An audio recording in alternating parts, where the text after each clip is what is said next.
Super. All right, we have a quorum. Wonderful.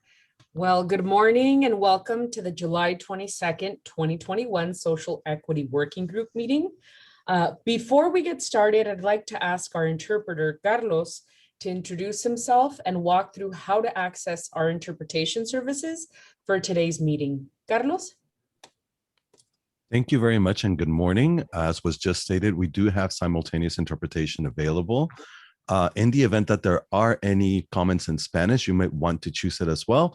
To use the feature, please scroll down to the bottom of your Zoom screen where your meeting controls are. Then click on the interpretation icon. It looks like a little world, and then select English as your language. If you are joining through the Zoom mobile app on a cell phone, tablet, and so on, first press the ellipsis, the three dots, then interpretation, and then choose your language. And finally, click on mute original audio if you do not want to hear the original Spanish flow in the background. I will now repeat this message in Spanish. Buenos días y bienvenidos, bienvenidas a esta sesión del Grupo de Trabajo de Equidad Social. Se está ofreciendo servicio de interpretación simultánea. Para hacer uso del mismo, por favor desplácese a la parte inferior de la pantalla de Zoom, donde aparecen sus controles, y haga clic en el icono de interpretación. Parece un mundo, y seleccione Spanish o español. Si está utilizando la aplicación móvil de Zoom en celular, tableta, etcétera, presione primero los puntos suspensivos, luego interpretación y luego el idioma. Por último, si no desea escuchar el audio original en inglés en el fondo, por favor seleccione Mute Original Audio o silenciar audio original. Gracias and thank you. Wonderful. Thank you, Carlos. Now I'd like to call on Ms. Evelia Castellanos, who's serving as our clerk today, to confirm that we have a quorum. We have a quorum. Chair Moreno. Wonderful, thank you. I'd like to review the process for both the working group members as well as members of the public who wish to speak under public comment. For working group members, when you'd like to speak, please click on the raised hand icon in the Zoom control panel. You have control of your video and mute, so please turn on your camera when you'd like to speak and I will call on you. Does anybody have any questions? Okay, hearing none. Evelia, can you please provide a quick reminder on how public comment works?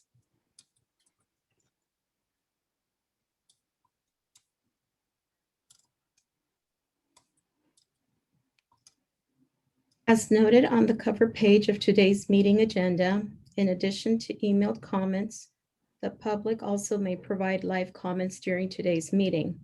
To provide a live verbal comment during the meeting, please join the Zoom meeting either by computer or phone. At the time of the public comments, members of the public are advised to raise hand. If you wish to provide comments, the raised hand feature can be found on the Zoom toolbar. For those who are joining via computer or by entering *9, for those joining via telephone only.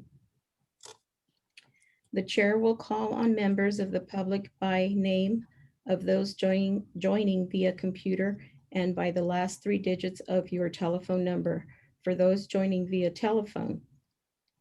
All comments received prior to the close of the meeting will be made part of the meeting record. The instructions for providing live comments also are on the bottom of the cover page of today's meeting agenda, which can be accessed from the homepage of SANDAC's website at www.sandac.org. Thank you. Thank you.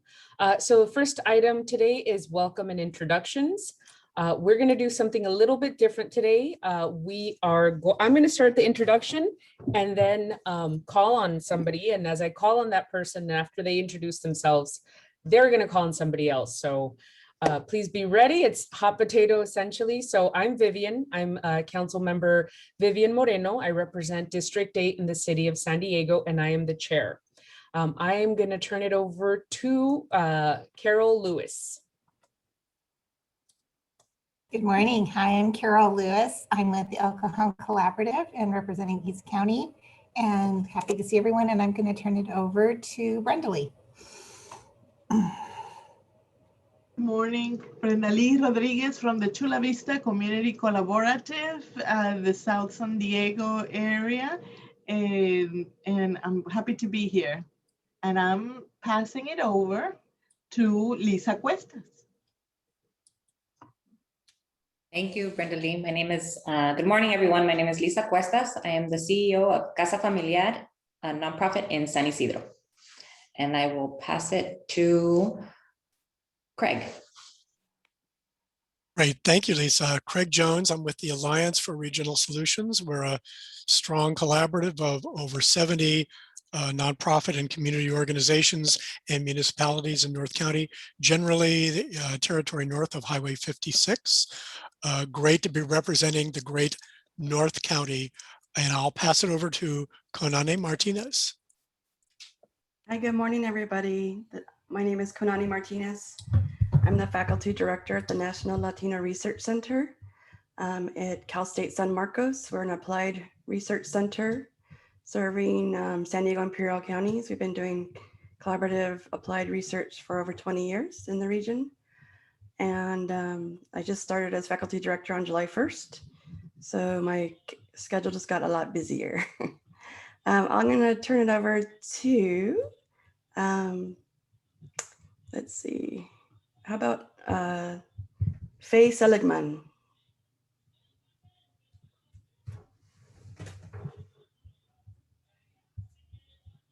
Hello, I'm Faye Seligman, and I'm with Operation Samahan Health Centers. And we serve low-income families here in National City and the South Bay region. And I'd like to pass it over to Claire from Hollywood.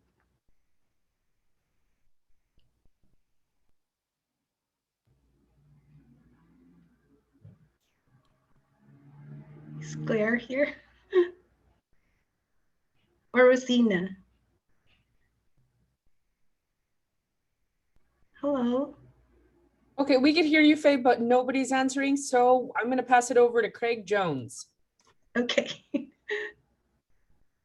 And gratefully, I already introduced myself, Alliance for Regional Solutions, but I'll pass it over to Barry. Good morning, Barry Pollard with the Urban Collaborative Project, representing Southeastern San Diego. And I'm going to turn it over to Randy. Thanks, Barry.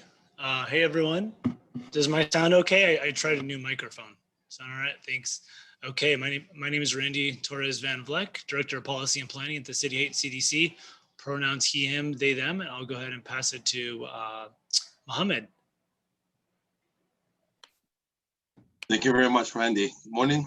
My name is Mohammed Tuama with the Newcomers Support and Development, and we're partnering with Nile Sisters Development Initiative, and we basically work with Middle Eastern and Arabic speaker and refugees in East County. And I would like to introduce Elizabeth Liu.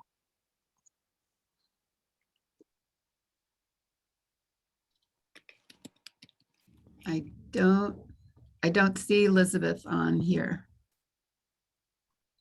I don't think she's here, Mohammed.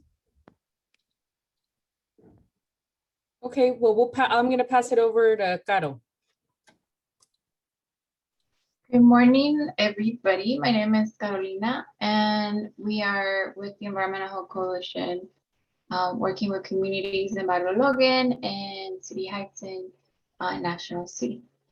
And I will pass it on to, let's see, Linda. Or hold on, do I pass it on to someone? No, sorry.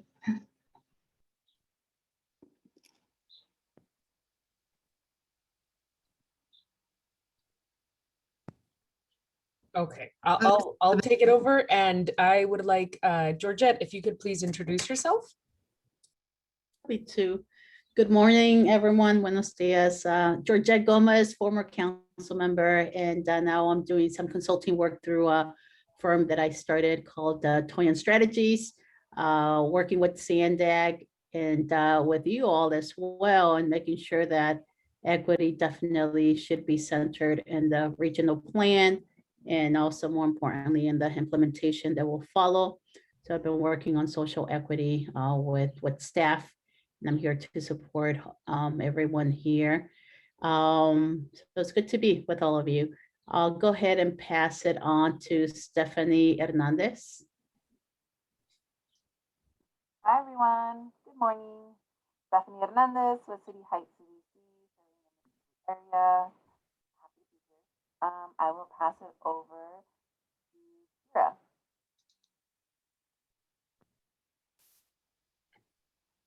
We couldn't hear what you said, but I hear Miss Elizabeth Liu is here. So if you could introduce yourself, Miss Liu. Yes, Madam Chair.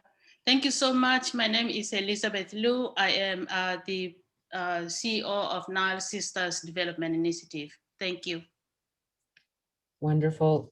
Miss Brenda Lee, if you would like to introduce yourself.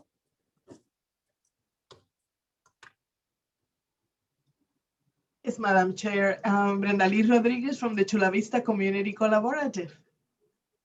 Wonderful. Monica, I don't think you've introduced yourself, right? You could introduce yourself. Not yet. So my name is Monica Hernandez. I am the the Development Social Impact Director for Casa Familiar. And I'll go ahead and pass it on to Brian. Mr. Pollard introduced himself. So if there is anybody out there who has not, this is your chance. If we missed you or you just logged on, we are introducing ourselves and hearing nobody raise their hand or speak up. I haven't gone yet. This is Go for it. Erica Leary with the Vista Community Clinic up in North Coastal San Diego County, mostly focused in Oceanside and Vista communities. And I'll go. I'm Chiara Pina. I'm a researcher and policy advocate at the Center on Policy Initiatives. I'm a member of the Transit Working Group. Thank you. Anybody Morning, else? everyone. Yes. Good morning, everyone. Rose Ceballos with Bayside Community Center, working in the Linda Vista area. Thank you. Okay, a few seconds for anybody else.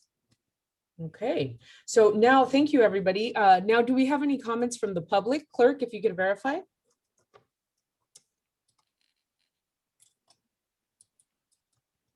I don't see any hands raised.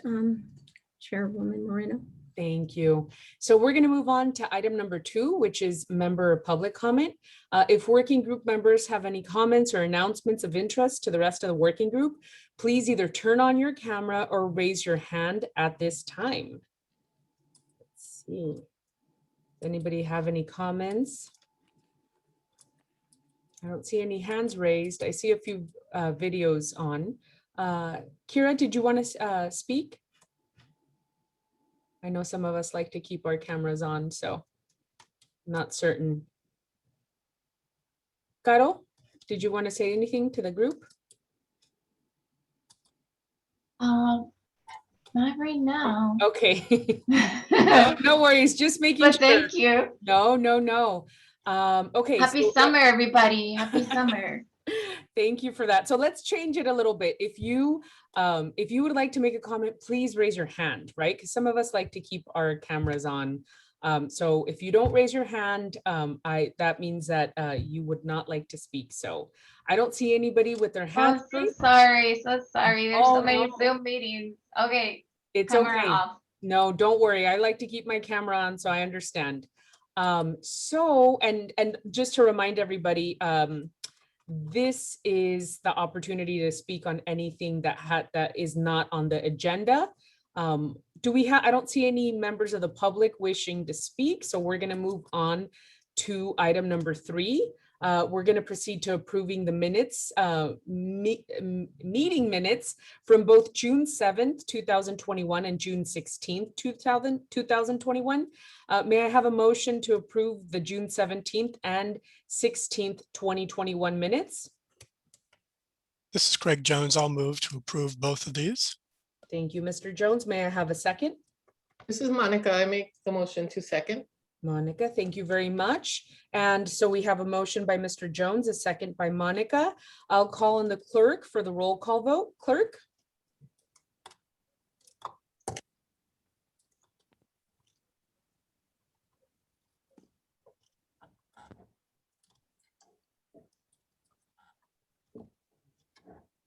Alliance for Regional Solutions, Craig Jones.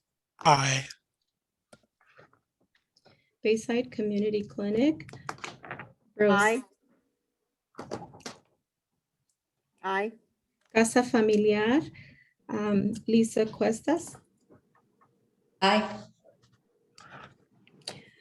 City Heights CDC, Randy Torres. Randy Torres Van Vleck, aye.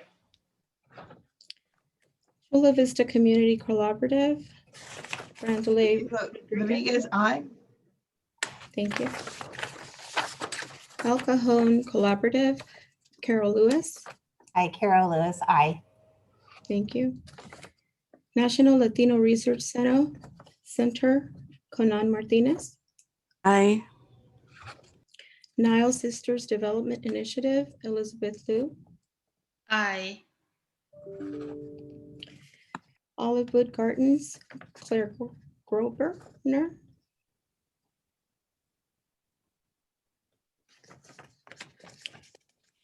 Olivewood. Yeah, she may not be here. I'm not sure. Rosina, I don't think Rosina is here either. Rosina Lizarraga. She may be in one of the phone ins. Let me go ahead and go to the next person and I'll see if I can get her on. There's a phone number with a hand up. Yeah, that's why. Yeah, can you, Chris, can you? Let's check. Let me check. Yeah, hi. I was trying to call for public comment. My name is Ricardo Flores with LISC. Just wanted to know if I could just say something to the group. I'm sorry, we're past public comment. We're on the minutes.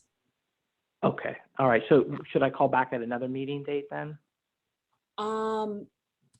Yeah, I could also give you some time at the end of the meeting if you'd like. Okay, I will do that. Thank you.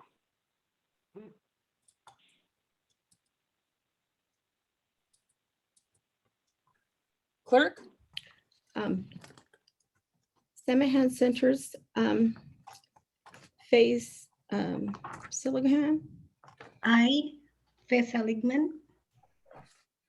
Urban Collaborative Project, Barry Pollard. Ryan Aye. Berry. Aye. Pollard. Aye. Thank you. Vista Community Clinic, Erica Leary. Aye. And the motion passes with those present, or I can go back to Olivewood Gardens. Yeah, I'm not seeing them. Okay, so the motion passes with those present. Wonderful, thank you. So as was mentioned, item 1 passes unanimously with those members present. So we're going to move on to the chair's report. I wanted to alert you to some exciting news regarding projects that are being advanced even before the regional plan is approved. So one of the projects is the San Ysidro Mobility Hub project. SANDAG and MTS incorporated a new project into the fiscal year 22 budget to immediately begin advance planning for the San Ysidro Mobility Hub. MTS is transferring 1.25 million to support this joint effort. We're very excited to embark on this next project of bringing improvements to the San Ysidro community. And honestly, one of the most important pieces of the regional transportation system today. I am elated. I represent San Ysidro and I also live in San Ysidro. So this is very, very good news.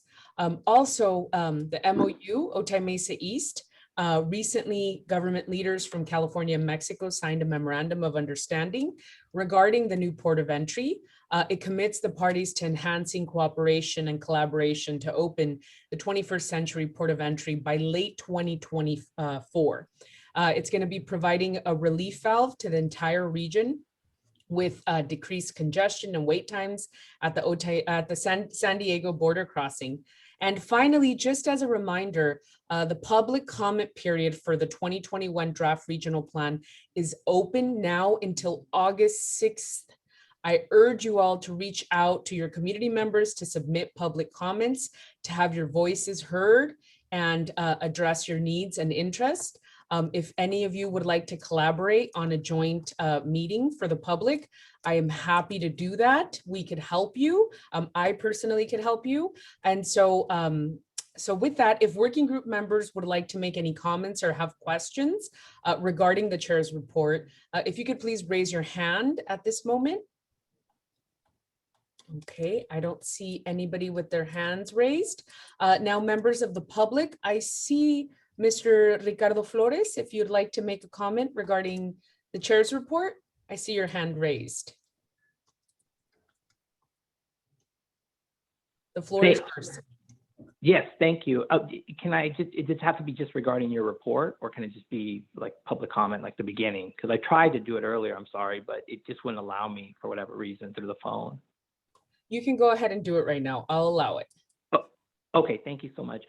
Thank you so much. It's great to hear so many friendly voices on this call. The one thing I just wanted to share with all of you, just to kind of remind you about when we're talking about equity is how do we also look at equity beyond just transportation, but in planning and in land use. And I think that I'm hopeful that the regional plan will make some accommodations for that. And what I mean by that is, how do families, if they so choose, from Barrio Logan, live in a community like a Kensington or Talmadge or a Mission Hills? That's also equity, and we need to figure out ways to do that. Luckily, groups like LISC have been thinking about that, and what we would like to do is subdivide those communities to allow for lower price points to build homes, so that we can use a first-time home buyer program that we actually are going to be launching, and build a product in communities that folks want to live in, so that we can give them that true equity. And so again, I just want to urge this committee and also the report, the regional report, which I will also comment on later, to really think of equity, not just in how someone can go from one neighborhood to another neighborhood in 20 minutes or less, but how someone can go live from one neighborhood and live in another neighborhood if they so wish to do that. So thank you for allowing me to speak, Chair, and good luck on the rest of your meeting. Thank you. Thank you, and thank you for being here. Okay, we're going to move on to item number 5. Item number 5 is 10 Transit Lifelines. At our last meeting, Ms. Carolina Martinez from the San Diego Transportation Equity Working Group asked if they could share a set of proposals for inclusion in the regional plan that they have submitted to the SANDAG board and have been discussing with staff. We have here today Caro Randy Torres Van Vleck, also a member of this working group, Kiara Pina from Center for Policy Initiative. So Caro, the floor is yours. Thank you, Chair, and thanks for having us here. Are you able to hear me okay? Perfect. I'm going to share my screen so that you can see the presentation. We hope it is an engaged presentation, so that I know that we're all tired of Zoom meetings. So let's see, I'm sharing my screen. We're very excited to be here, and we are very grateful that you're giving us the time to present the 10 Transit Lifelines. We are the San Diego Transportation Equity Working Group, made up of the Center for Policy Initiatives, City High CDC, Environmental Health Coalition, Mid-City CAN, and San Diego 350. We were established in 2018 so that we could advance priorities for our communities related to transit. And we wanted to make sure we focused on those communities that have been historically disinvested. We know that our communities are transit dependent, but the transit system is not working to connect them to work, to after school programs, to the grocery store. And we strongly believe that we need to change that. And our communities are also dealing with toxic pollution and the climate crisis. So we see transportation as a huge opportunity to change that, and the regional transportation plan provides that opportunity. So we're in front of a historic moment in the region. We want to make sure that we're seeing these numbers change. Communities in Barrio Logan and National City and City Heights are having their children go to the emergency room due to asthma complications more so than other communities. And this is an issue of injustice, and it needs to change. We know that our communities are not being able to connect to work through transit, that residents don't have fast or frequent transit, especially our communities, and that 42% of the local greenhouse gas emissions are coming from transportation sources. So we see the regional transportation plan as a big opportunity for solutions. And our communities have a lot of issues, but we want to highlight that we are community-based organizations that have worked for many years with our residents to identify solutions that might sound innovative or unrealistic, but they're really grounded in experts that are using transit every day. They're the ones that are at the front lines of the issues and also at the front lines of the solutions. And so what we see here is a map that is showing communities that don't have vehicles at home as it compares to kind of our screen, and we see a lot of overlap. Just to highlight where we need to center transit, where are transit dependent communities, and they are communities that are also highlighted by kind of our screen. So what are our priorities, which is what we want to make sure the group understands. And I want to highlight that these are priorities of the communities where we work at. We don't attempt to say that these are all the priorities for every community in the San Diego region. They are it wouldn't be legitimate or authentic for me to provide solutions for North County when I don't work in North County. So these are solutions that have been identified in communities like Barrio Logan, National City, and City Heights. So what's the first priority? Our first priority is that the regional transportation plan should be centered in environmental justice. And what does that look like? It looks like providing immediate solutions by 2025. So we're asking that the regional transportation plan outline solutions for our communities by 2025, because we know our communities have suffered for many, many decades. They can't continue to suffer. And we're very excited for projects like the Purple Line, but the Purple Line is going to take some time to build. And high schoolers right now, they can't wait to turn 20, 25, 30, 40 for the Youth Opportunity Pass. So we want to see solutions that are being implemented by 2025.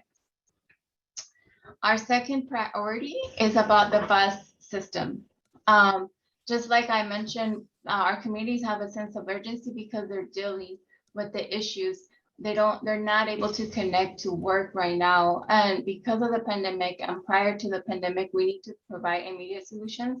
And we see the bus system as a huge opportunity to do that. So we're asking that the regional transportation plan include funding to ensure that buses are running, especially in our communities, every 10 minutes.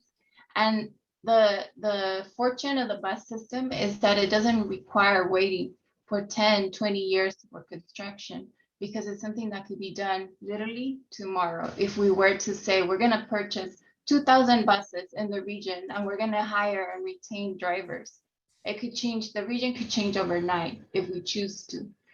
So we're suggesting that the regional transportation plan include a plan to increase frequency immediately. So let me pass it on to Randy. Thanks, Caro. Absolutely. Yeah, one of the priorities that we've heard through the organizing engagement that we've done is the need for the Blue Line Express that can run 24 hours a day. The Blue Line is by far the region's most utilized transit line. It serves close to 65,000 people daily. That was before COVID. That's equivalent to the population of many cities in the county. Unfortunately, it doesn't have express service and doesn't run 24 hours a day. One of the reasons is because there's only 2 tracks on it. So the cars get too close to one another. And also because there's freight that utilizes the track at the same time later at night. So that prevents a 24-hour service. So one of the asks is to invest more in the Blue Line, because riders using it now. We know that any investment in the Blue Line is going to lead to a lot of benefits because it serves such a large portion of the population. Unfortunately, it's currently overcrowded, does have limited frequency in our opinion, and again, no 24-hour service. So we'd love to see more investments in the Blue Line. All right, next priority, please. So on the note of 24-hour service on the Blue Line, that's something that we've heard throughout the region. It was actually the #1 rated priority through this MTS Elevate SD outreach was 24-hour service, right? We don't have a lot of late night, early morning service in the region. And so that's something that we want to see investments in, especially in those high ridership communities like our urban core, mid-city, South Bay communities. All right, next slide, please. The Purple Line is going to be a major opportunity to connect our South Bay, Southeast, urban core, mid-city communities to like Linda Vista area, Kearney Mesa, and to Sorrento job centers in Sorrento Valley. So luckily this is a priority now in the regional plan. We're really excited about that. And we're really hoping to have that connection in City Heights. So that was just confirmed a couple months ago, was that the Purple Line will connect to City Heights. Yeah, so regardless of that, we still want to see the phasing of this in a way that can help meet the demand that our community has in the near term. So we're hoping for a most advanced phasing as possible. I believe we're asking for 2030 phasing for the Purple Line, and we hope to make that happen for the Purple Line. Yeah. And then the next item I'll chat about is the Youth Opportunity Bus Passes. Oh, this is a map here showing the route. Thanks, Caro.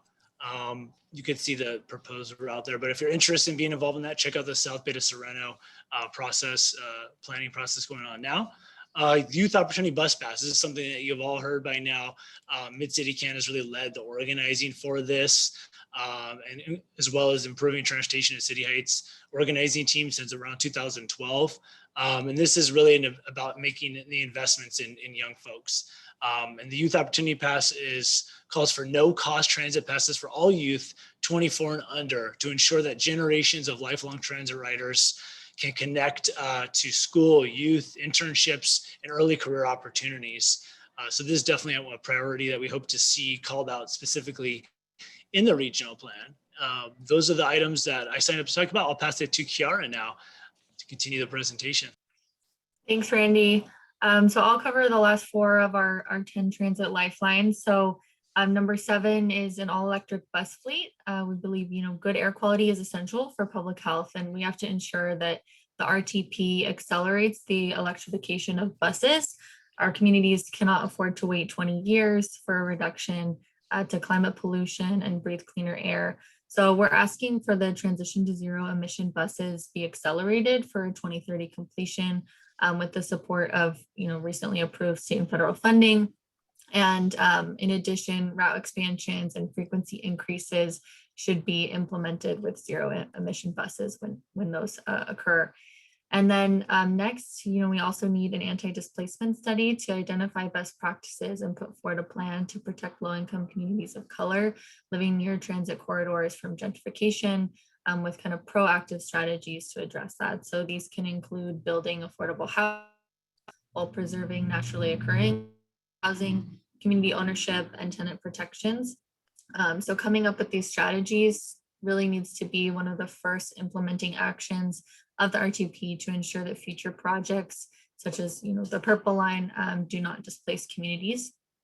And next, the 9th lifeline is restroom access. So the RTP should include a plan to make restrooms available to the public and provide MTS with funding for a clean and accessible bathroom network with access at all major transit stations. This is not currently a reality in our city. And restrooms are a basic human necessity. Dignity and hygiene are fundamental. The RTP explicitly include a bathroom network plan. So we want to make sure that the RTP states that, it includes that. It currently states that mobility needs to be a widely accessible, affordable, easy to use, and tailored to a person's individual needs. And bathrooms are part of that fundamental mobility to have a successful transit system. So finally, we need a emergency ready transit system that will protect residents living near hazardous sites during disasters. EJ communities are more vulnerable to climate disasters, and they're more likely to live near industries, military operations, or other dangerous activities that may have accidents that cause fires, leak toxins, and a host of other crises. So the system would provide transit for environmental justice communities to evacuate during emergencies. And like you saw in the map earlier, a lot of these communities are reliant on transit, do not have vehicles that would be able to, get out in an emergency situation. So it's not currently in the RTP, but is critical to resident safety.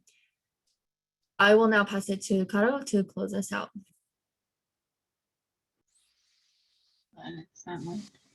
So that concludes our presentation. These are what we call 10 Transit Lifelines. We're happy to engage in a discussion now.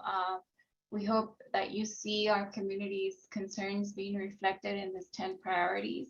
And I think you've heard a lot of us be speaking on all this 10 priorities. And we hope that you see that they are comprehensive, and we're looking at big projects like the Purple Line, but also basic necessities like bathrooms. And so we are articulating solutions that need to happen now and into the future. Thank you. Wonderful. Thank you very much.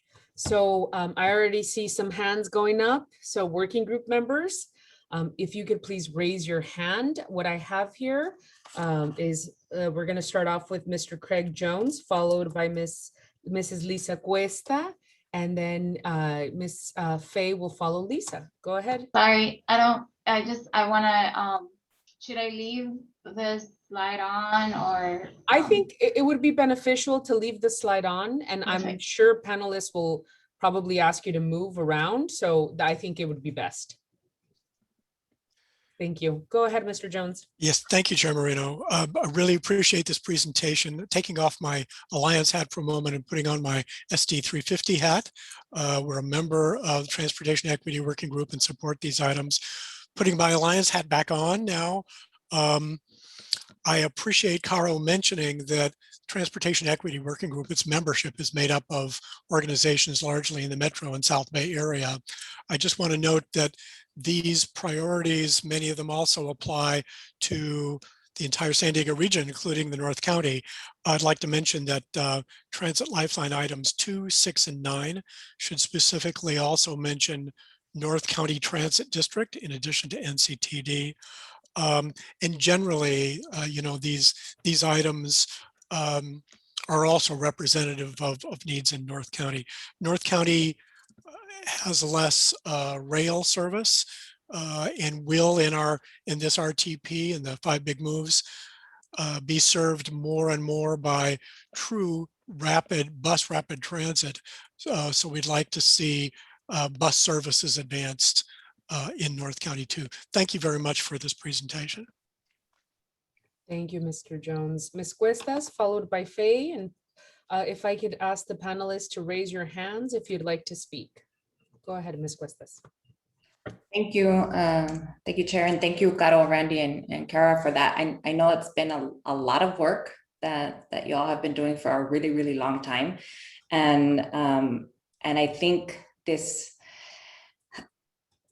helps keep my motivation to stay connected and advocacy on certain things that are really important in San Ysidro, like the bathrooms, and it's the kind of approach that you all are taking that is important, because it's looking at things that can happen starting tomorrow, along with the big visionary pieces. And I think that's where a lot of communities like San Ysidro continue to feel frustrated, even when good things happen, like planning dollars that are really going to take a look at the mobility hub in San Ysidro. But we've gone through so many just planning years and not seeing enough done quickly. So I really want to make a motion today that this social equity working group recommends that the SANDAG board consider adopting and including these very doable goals and initiatives, the 10 Transit Lifeline 10 Transit Lifeline goals be included in the 2021 regional plan. And I would add and request that it also include a development of equitable timeline for each of those 10 points to be associated with the inclusion of it. Ms. Cuestas, if you could repeat your motion. Let me fix my writing here so I can read my own writing. I'd like to make a motion that our social equity working group recommend that the SANDAG board consider inclusion of the 10 transit lifelines in the 2021 regional plan with continued development of equitable timeline goals associated with these 10 points. Thank you. I try to write that down, but I might have to call on you later. Does that conclude your comments? Yes, it does. Thank you. We have a motion on the floor.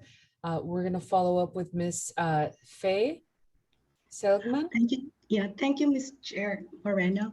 So I think Lisa read my mind. I was about to say the same thing, to please include this in the overall plan. And also, I would just like to suggest too that there should be strategic focus on how we can make everyone accountable so that everyone hears all these 10 great points that were raised and that we have some measures how we can make sure that these are implemented in a timely manner. So thank you so much for the great work that was done. I really commend you for this great work and for your sensitivity to social justice. Another piece that I'd also like to add is to include subsidies in low-income communities when new projects are being introduced, like new railroads or new track lines. So I know that we have talked about social displacement costs and strategies. That's wonderful. But I'd also like to add a piece that there should be some form of subsidies when there will be a plan to increase road fares or toll fees or anything that will affect the low-income neighborhoods. So I'm talking about pricing, and if there is a way that a model that can be used so that the low-income neighborhood will not be hurt so much by this new developments that are taking place. Wonderful. Does that conclude your comments? Yes. Okay. Yes, Ms. Chair. Thank you. Okay, so we have Mr. Pollard with his hand up. Yes, good morning.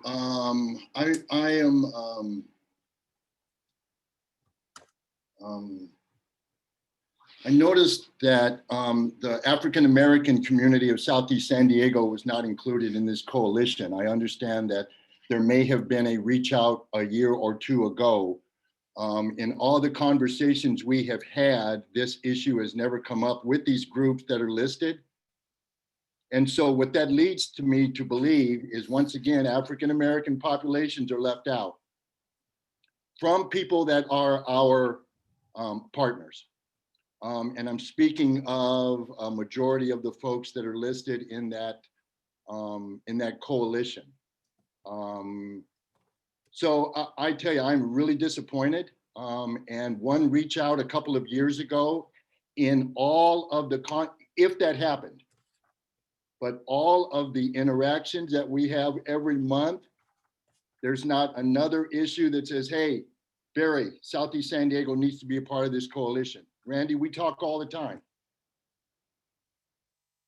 And yet I read this, so I have really mixed feelings about not only the items, because most of them I agree, but if this was an equity issue, then we need to practice what we preach as a group.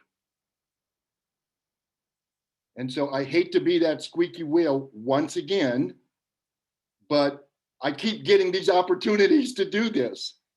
And so I just want some explanation, not during this meeting, but certainly the members of this coalition. I've talked to San Diego 350, Mid-City CAN. We haven't talked to EHC, City Heights Development and CPI, not as much. But one would think in this issue of equity that some African-American representative would have been, asked and then reminded, because I tell you, if someone reached out to me, then it is bad on my part, but there's a whole lot of things, and this was a year or so ago. You guys have not been starting this 3 months ago. So, I'm at this point, you guys, I think I'm going to abstain from voting on it. I can't with a clear conscience, if I'm representing Southeast San Diego, I can't ignore this. I mean, we deal with this all the time. And now we got to deal with it with with our brown brothers and sisters. And that is not the way it should work. So that's my 2 cents. I am very disappointed. And I don't want to kick a dead horse, but that's my comments. Thank you, Mr. Pollard. Just to remind folks, we have a motion on the floor, but it has not been seconded. So with that, I will call on Ms. Cuestas. Right, thank you for pointing that out. And then I wanted kind of just in hearing Barry, I just wanted to make the comment that in my experience and in the way that I took this information as the presentation was being given, for me, I didn't see it as an exclusion of, let's say, a particular community, because when I look at it, I ask myself, does this help San Ysidro? And there's overall, it does help San Ysidro. So we weren't part of the development of this or the presentation, and it's work that's been happening for a long time. And I think we've known a lot of these points being brought up by a lot of groups for a long time.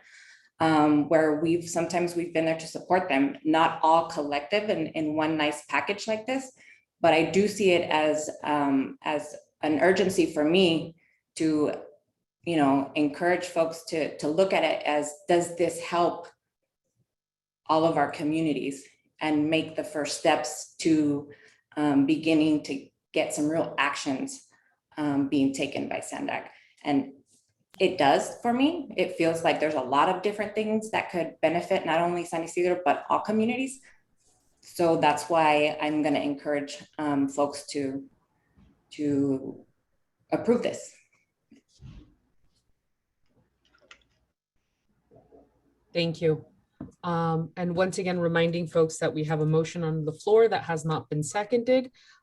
Ms. Fay, I see your hand raised again. Yes. If you'd like to go ahead. Yes, I would like, thank you, Ms. Moreno. I would like to second the motion, and just like what Lisa said, I did not really see this as an exclusion of any group, but it's more like very inclusive because it's very general and generic that address all the issues and needs of all racial minorities like Asian Pacific Islanders and African Americans and Latinos. So I second the motion, Ms. Moreno. Wonderful, thank you so much. I see Ms. Carol Lewis with her hand raised. Go ahead. Hi, yeah, this has been, I know this has been going on for a long time. However, I am kind of echoing what Barry had to say. And when you look at the Calambiro screen, you'll see El Cajon as an area that has been horribly underserved for many, many years. But yet we were never considered in this conversation either. So I'm a little disappointed about that. I've heard certain points that are on this list brought up at times, but it was never brought to the Social Equity Working Group as a whole until now, which is now, a little sensitive as far as the timing, because we only have a couple more weeks to provide public comment and really address some of these items with our community members. So I'm kind of on the fence too. I see how this will really benefit our community and all the work that we've been working on for the last several years as well. But I'm just a little concerned about the timing and the inclusion. Thank you, Ms. Lewis. So we have Mr. Mohammed Tuama, followed by Miss Elizabeth Liu. Mr. Tuama, the floor is yours. Good morning, Madam Chair and everyone in the group. I would like to second what Barry and Carol Lewis just mentioned, that especially when we're talking about East County, we're not totally included. And when it comes to refugees and Middle Eastern, I don't think that we had a voice in this. I know those are really great points, but I'm talking about the technical parts of it. When you talk to any government official from East County, they're mentioning that all SANDAG's current plans do not include East County or El Cajon specifically in anything. So I would recommend waiting on voting on this until we have the open houses and finish all the public comments. Then we come up with everything in the next meeting or future meeting. Thank you. Thank you, Mr. Tuama. We have Elizabeth Liu, followed by Erica Leary. Ms. Liu, the floor is yours. Thank you, Madam Chair. I want to say I thank the group that has put this presentation together. It is thorough, but my concern is, as Mr. Tuama mentioned, the refugees and immigrant voices are not included here. I do not see representation of any refugee, whether from African American, from African or from Middle East. I see one African American in the presentation, but the organization that is serving these communities, these different communities, the African American, refugees and Middle East, they are not included in this presentation. The reason why SANDAG really include us, which I'm very grateful for, that all people from different communities are here at the table to present the issues that facing their communities and to be part of all the discussions and decisions taken. But for whatever reason, we are not included in this presentation. That's a concern. Thank you. Thank you, Ms. Liu. So we have Erica Leary, followed by Caro. Go ahead, Ms. Leary. Hi, sorry, my view. Just a couple comments. I think that based on some of the other comments that were made, and I would reiterate Craig's input that some of the 10 things do seem relevant for North County as well, like the youth opportunity bus passes. But I think I would abstain or oppose at this point too, because I feel that it's not a motion that represents the entire region. And I'd also like to know a little bit more about safety issues in regards to restroom access. I certainly can understand the need for that, but what this group has often talked about safety in regards to transit, and that's why many of our communities in North County are hesitant to use public transit. In addition to timing and access to buses and sprinter lines up here in North County. So that's why I'm hesitating at this moment. Thank you. Thank you for your comments. We're going to go to Caro, followed by Mr. Craig Jones. Go ahead, Caro. Thank you. I wanted to speak to all the questions of concerns. I wanted to recognize the concern that Barry expressed, and I just want to say that we are definitely open to talking about it. I don't think it's either or. I just want to elevate that we don't represent a government agency. And so therefore we represent nonprofit organizations that are community-based and that are very place-based. So our work is focused in the communities that we work with, which is why I elevated from the beginning that those are the priorities that were expressed from communities like Barrio Logan, City Heights, National City. And so rather than we're not saying that these are the 10 transit lifelines of the whole region of San Diego. We're saying that they're the transit lifelines to those communities that we work with, because that's what is genuine, that's who we organize with, that's who's articulating these priorities. And I think instead of negating that they're priorities for the region, this is an invitation for other organizations to identify their priorities and articulate them. And I do want to elevate that we are at a point of urgency, and that while the regional transportation plan has worked tremendously to transform the transportation system in our region. Unfortunately, some of these things are not in there.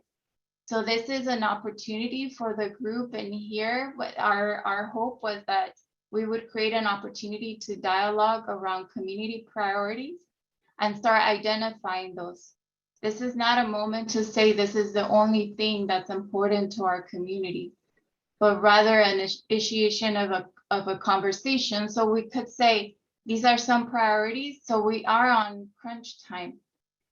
And while we could say, let's organize a regional space, this is the regional space, yeah?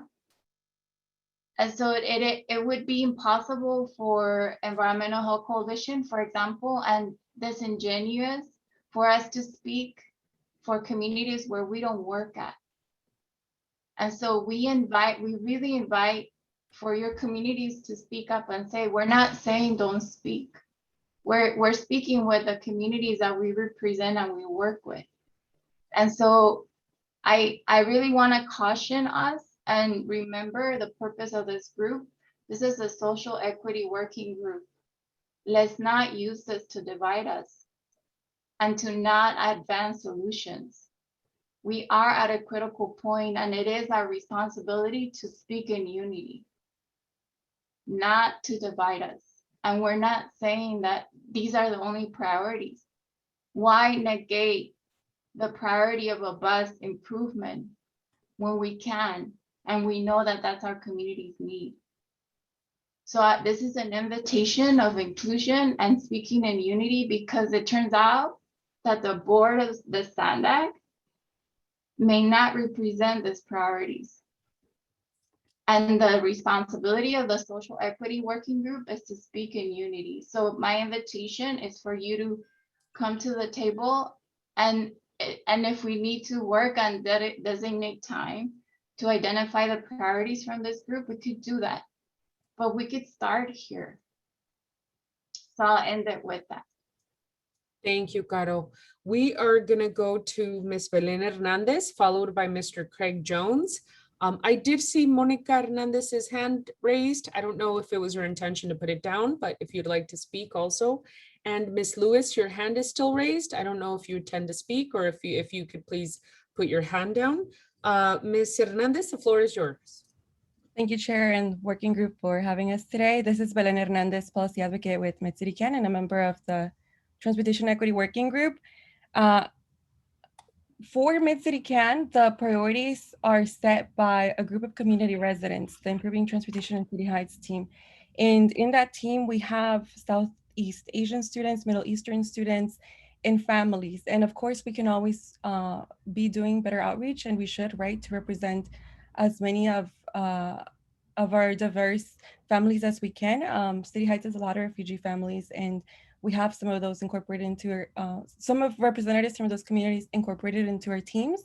And each has been around for 10 years. So really, when we bring forward youth opportunity passes, we're bringing forward the priorities of the people who have served in City Heights, who have advocated for transportation for the past 10 years. And that is a very diverse, multi-generational group of people.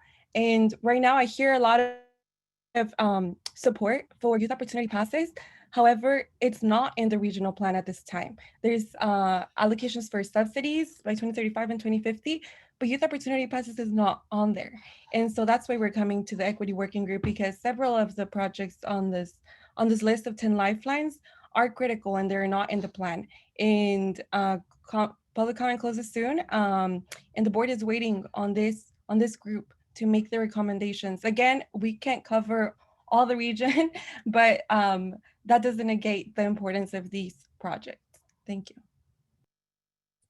Thank you. Mr. Craig Jones, he's the final speaker. So if anybody wishes to speak, please raise your hand. Go ahead, Mr. Jones. Thank you, Madam Chair. In looking at this agenda item and these 10 items, I haven't been looking at these as proposing to be exclusive of specifics for other areas of the region. And I note that implementation of several of these items will be beneficial to all of the communities, all of the underserved communities of the region, East County, North County, the African-American communities.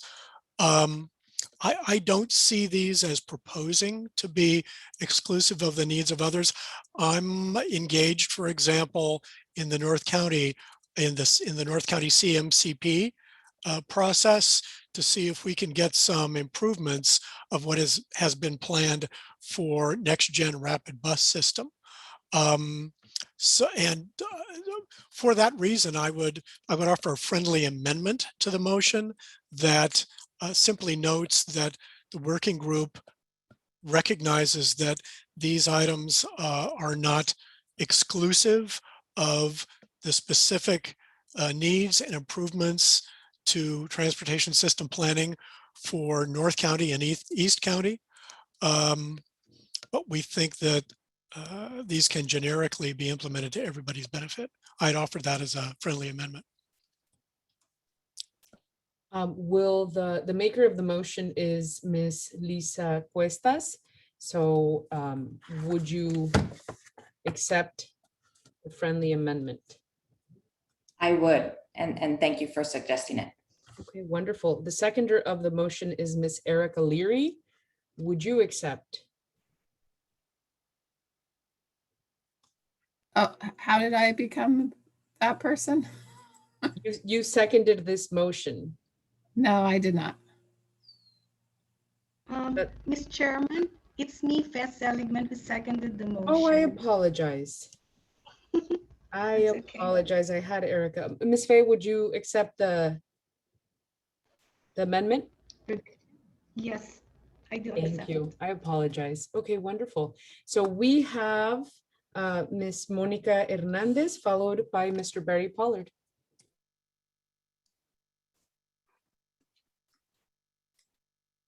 Thank you, Chair. And can you hear me? Sorry, I can't. Okay.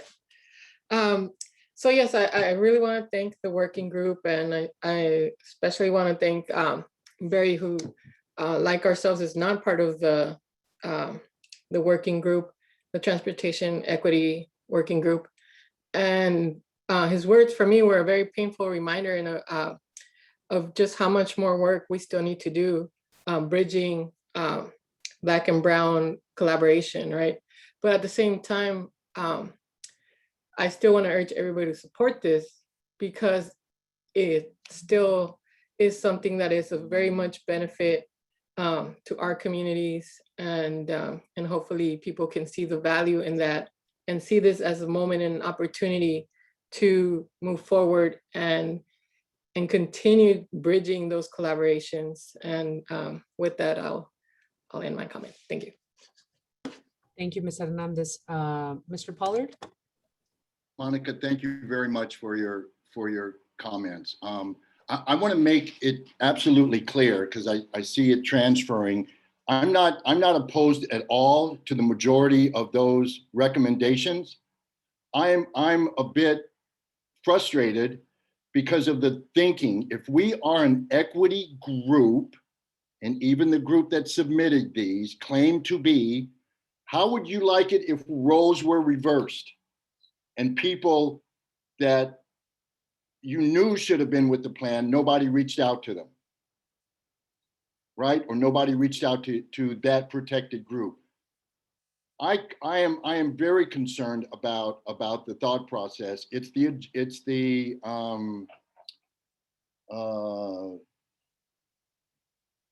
the motivation behind those kind of decisions, right? We're supposed to be inclusive. I know when I speak about Southeast San Diego, I try to make it a point to include San Ysidro, Barrio Logan, Logan Heights. Why? Because we all suffer the same disparities. There is no difference except boundaries. So that's the part that gets me, is when you're sitting around doing those, nobody looked around there and said, hey, how come there ain't no Black faces in this meeting? I do that all the time with brown folks, because we are joined at the hip with a lot of these issues. And so when you talk about splitting it up, you guys, hold that mirror up, baby, because the splitting up occurred when those meetings occurred and no one even thought that this should be more inclusive. It's the same thing that we fight every day behind boardrooms, except the folks are white and nobody's speaking up saying, hey, how come there's no minorities in making this decision? So my concern is literally the agenda of a lot of these groups. Are they for everybody, or they're saying, well, this is what's best for us and let's put this out and then we'll, because it seems like, you know, oh, I haven't heard one apology.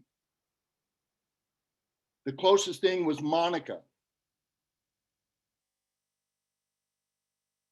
That's what I'm talking about. Don't cover it up.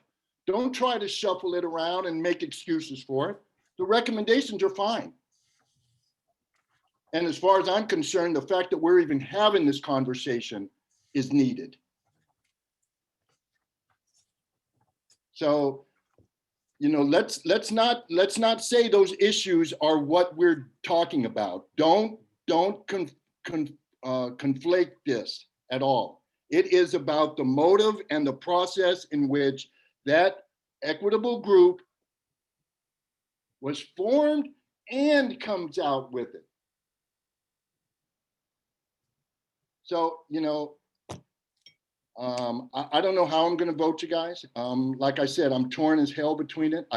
You guys know I support those. It is no surprise.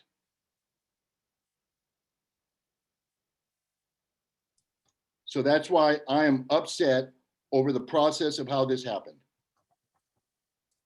So that's my story and I'm sticking to it. And I still love all of you.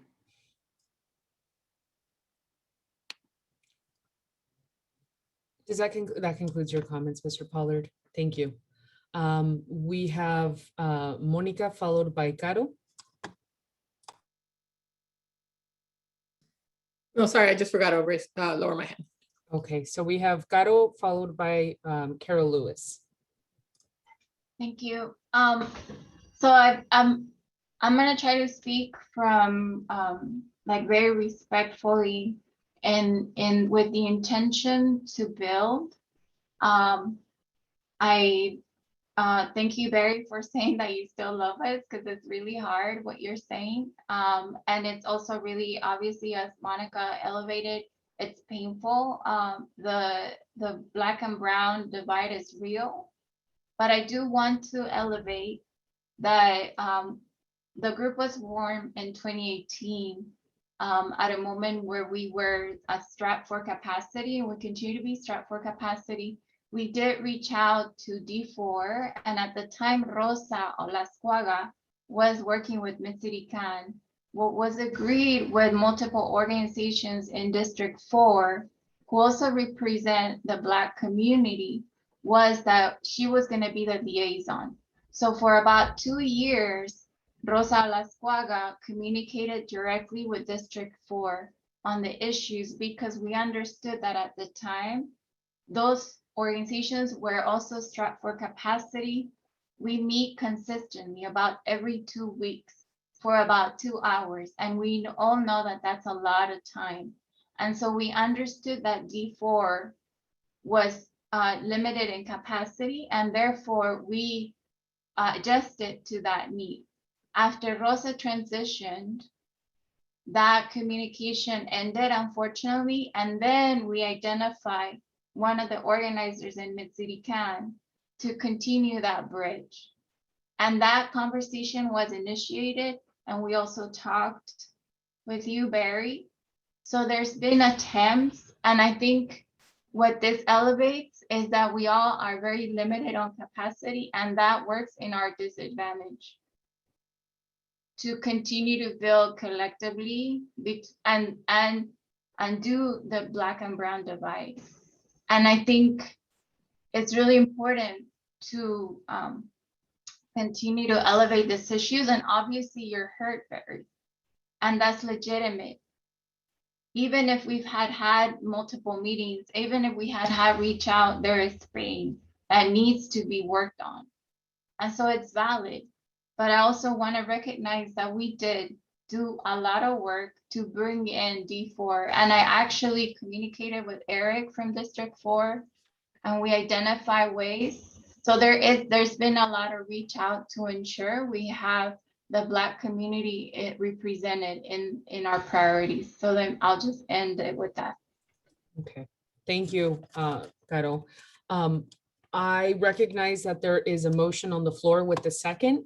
I also recognize that the comments are due on the 6th. I would like to propose that if this body would like to meet before the 6th and take a vote on this particular item at a later date, I am going to make myself open. I am the chair. You guys are in charge. There is a motion on the floor with the second. So with that being said, we are going to move on to Ms. Carol Lewis, followed by Randy Torres Van Vleck. Caro, I really appreciate everything that you said. I just am looking at this now, and with the changes that Craig recommended, I really see that it's not inclusive any longer. When you say that these are not recommended maybe necessarily for the North and East County areas. These are still communities that have been underserved. These are still communities that have been left out of many conversations. And it just kind of hurts me now to even look at the way that this reads. And so I'm just wanted to echo Barry's comments. We have a huge refugee population, and obviously they're not represented here.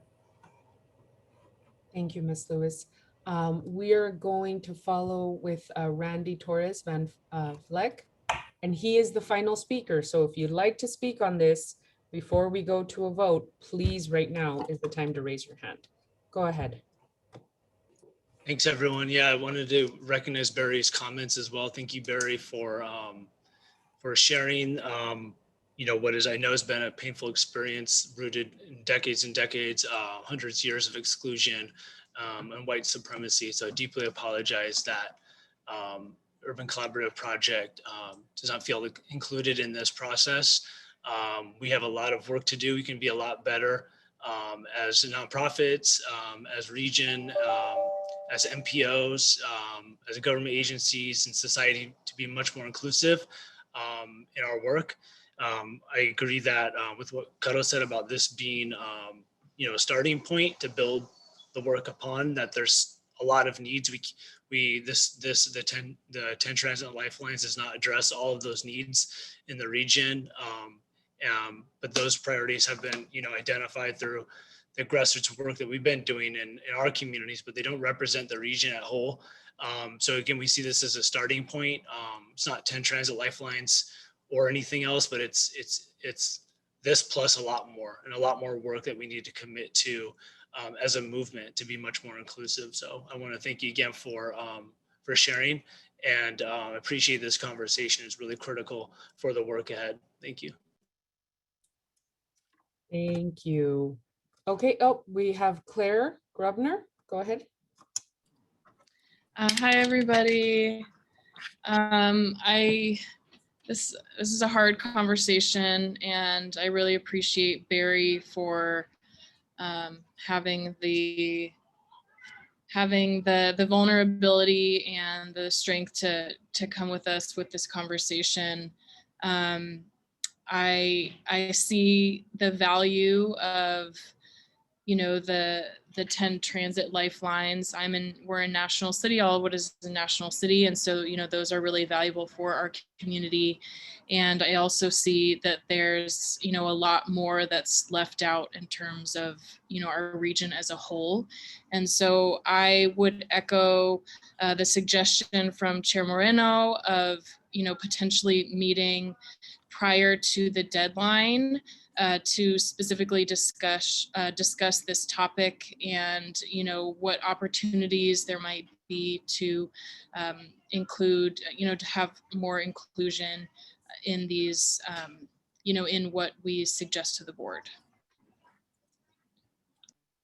Thank you, Claire. So we have Kiara Pina, followed by Eric Leary. Hi, everyone. Sorry if there's a little bit of background noise. Thank you everyone for the comments. I just wanted to kind of, think about moving forward. That, this could be, as the equity working group, this can be a space where we can bring all of these voices together. And maybe we can figure out a way, we brought forward the Transit Lifelines today. Maybe there's other priorities that, come in the future. And then this can be the space where we really work together to figure out, what is equitable among all the communities that are represented in these groups. So I just wanted to offer that as well. Thank you, Ms. Pina. Erica Leary? Yeah, I don't know if it's like a motion, but I also would support another meeting. We're coming up on 11:20 already, and there's lots more on the agenda, and this lots of discussion on this item. So I would support meeting again before August 6th.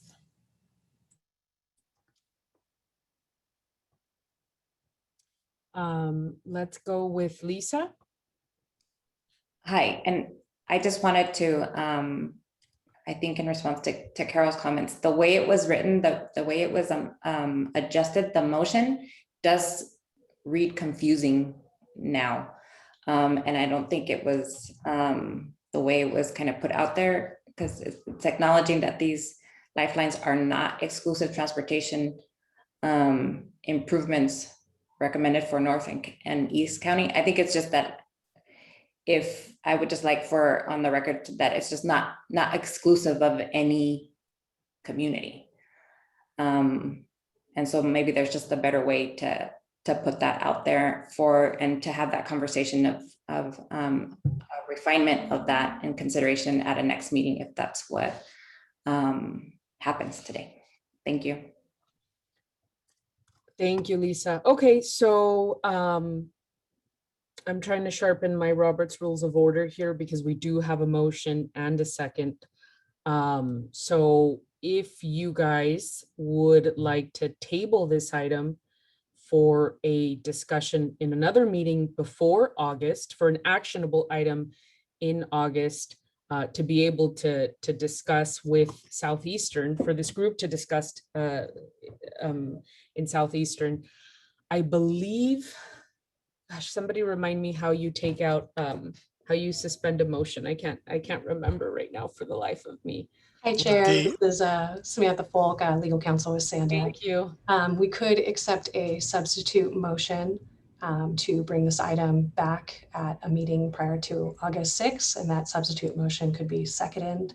Once a substitute motion, if it passes, that would hold the floor, and the other motion would then expire at that point.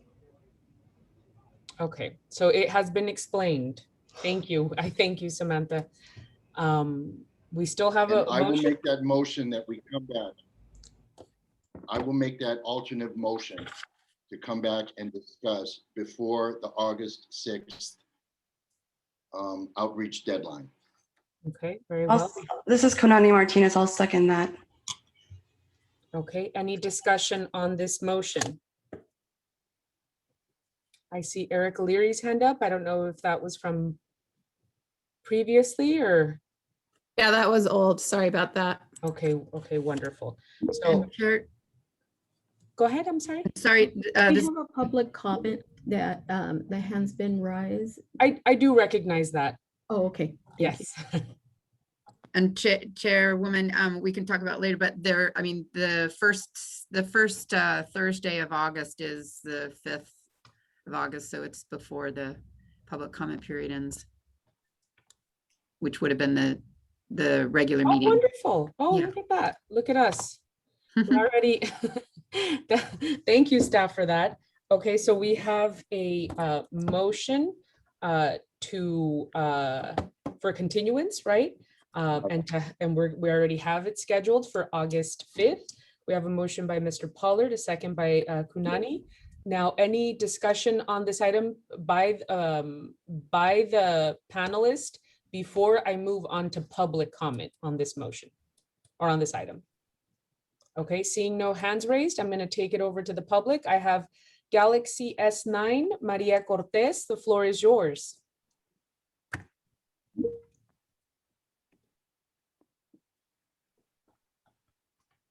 Okay, I don't see Galaxy S9.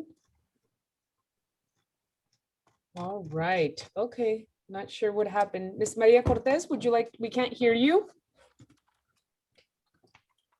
Let's give her a few seconds.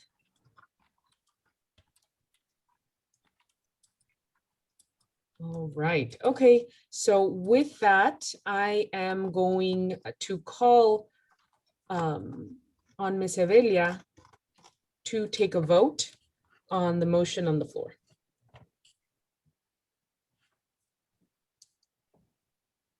Alliance for Regional Solutions, Craig Jones. Aye on the substitute motion. Aye. Bayside Community Clinic, Rose Ceballos. Aye. Thank you. Casa Familiar, Lisa Cuestas.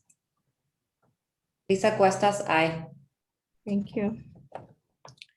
City Heights CDC, Randy Torres Van Vleck. Aye. Thank you. Chula Vista Community Collaborative, Brantley Rodriguez. Nariz Rodriguez, aye. Thank you. El Cajon Collaborative, Carol Lewis. Carol Lewis, aye. Thank you. National Latino Research Center, Conan Martinez. Aye. Thank you. Nile Sisters Development Initiative, Elizabeth Liu. Aye. Thank you. Olivewood Gardens, Claire Grosvenor. Aye. Thank you.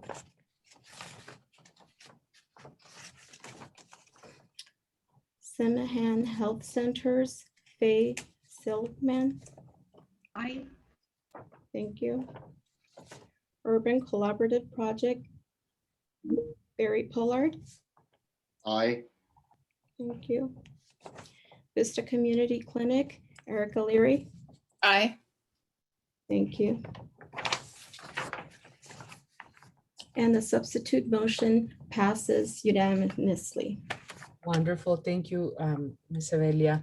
I'm going to take the chair's prerogative here. I see Ms. Ms. Maria Cortez, Galaxy S9, with her hand raised. Did you want to make a comment?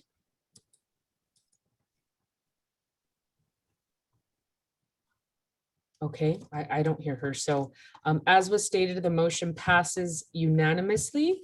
And so we are now going to move on to item number 6, which is the Transit Equity Early Action Budget Amendment. I'm sorry? Is that Can you Ms. hear me now? Cortez? Yes, we can. Go ahead. Go right ahead. Oh my God. Yes. No, it's okay.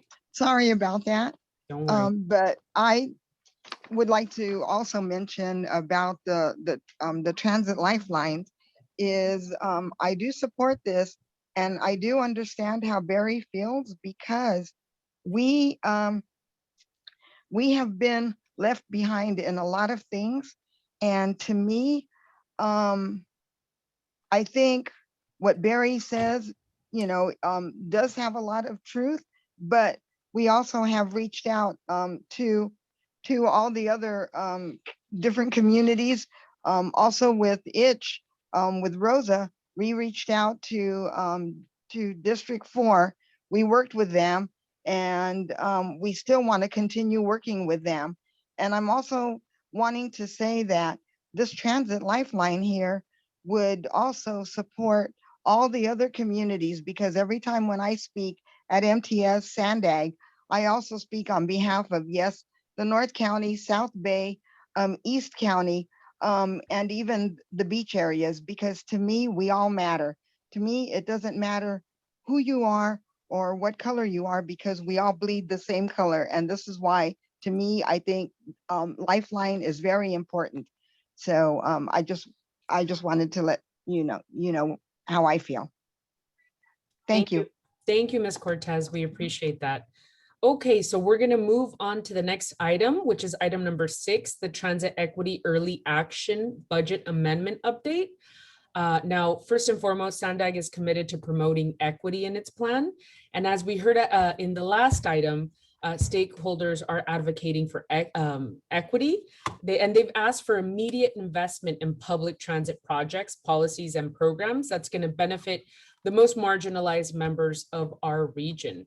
I think Sandag has heard you loud and clear, and they have identified funding to support a pilot early action project. And so Brian is here to explain what this effort looks like and the role that you as members of this committee will play. And so this is the moment, right? So Brian, the floor is yours. Please take it away. Thank you, Chair Moreno.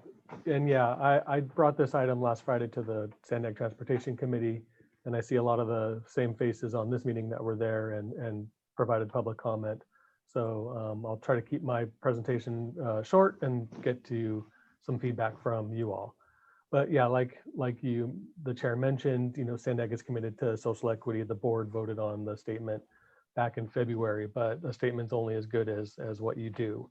And so Hassan has heard, this committee has heard, the San Diego Transportation Working Group has heard a lot of feedback and has pushed us to find some funding to do a transit pilot here in the very short term that we can identify and work on together to maybe start next year and show that the benefits of putting money towards social equity, disadvantaged community areas in transit, and how that could then move forward to funding lots of the great things that we're looking forward to in the regional plan, and show the communities that when you do put money towards these things, you do see benefits. So that would be the idea is, a pilot is essentially that. You put some money towards a specific project, you look to see how it does, and then you come back and show folks, this project did this, we saw these benefits, these results, and this is what you would expect if you were to, grow this pilot into something bigger and full term. Right now, we're still working on identifying the amount of funding. I've heard $7 to $10 million range that we can move some funds from Sandag internally in our FY22 budget. That's this year's budget. Supervisor Vargas from the County of San Diego was able to secure $3 million from their stimulus funding and has asked Sandag to help push that forward as well. That identifies specifically for youth and senior transit subsidies. So, that if we work with that money, there's that constraint on that. So that's something we would think about. Some of the example pilot projects could be, some of the things that we saw in the Lifelines, increasing frequencies, increasing spans of service, to later at night, earlier in the morning. Blue Line 24-hour service type of a pilot where we could provide some sort of bus bridging or other service, during those hours that the Blue Line doesn't run. So the sky's the limit. I'm going to share my screen and bring up that list. And bear with me here for a second. Hopefully you can see this. And here's the list of some of the possibilities. So the idea would be that we would discuss these a little bit today. I know we're getting shorter on time.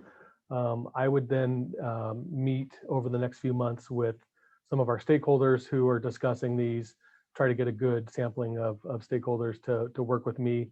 We obviously need to get MTS and NCTD planners involved so they could describe the ways that they would help incorporate that into their system. We'd have to get Sandag financial folks to come and talk to us a little bit what money that they're thinking they could move towards these projects or this pilot, and what strings that has with it. I've learned a whole lot in the last month as I've been working through this project and met with finance folks that it's not easy. So we would have to get them to talk to us a little bit about that. We would come back to this working group as much as possible over the coming months. I'm glad that there's now the August 5th meeting. So if you want an item back then, we would further discuss this. If we can meet before then with a small group to kind of talk about what we're thinking and what it really involves, get into some of the details, we'd come back to this working group a couple more times over the next coming months. And then the idea is that later this fall, we would get the Sandag Transportation, or your recommendation to the Sandag Transportation Committee and the board for the preferred option for this pilot. the amount of money and then get the budget amendment passed so we could start it ideally as soon as we can. If that's early next year, that would be great. So again, here's the list, and Chair, I leave it to you to, with our time left, if we want to talk about each of these and get thoughts from the group, we can go into each. I can take notes or see if there's questions. Thank you, Brian. Yeah, I think we definitely have time for a discussion here, considering that we are going to be resuming at 12 o'clock. I will keep note of the time, but I would love, I think, Brian, if you could, as people speak, if you could jot down their comments, that would be fantastic. So we are going to start with Mr. Barry Pollard, followed by Craig Jones and B. Miller. So Mr. Pollard, the floor is yours.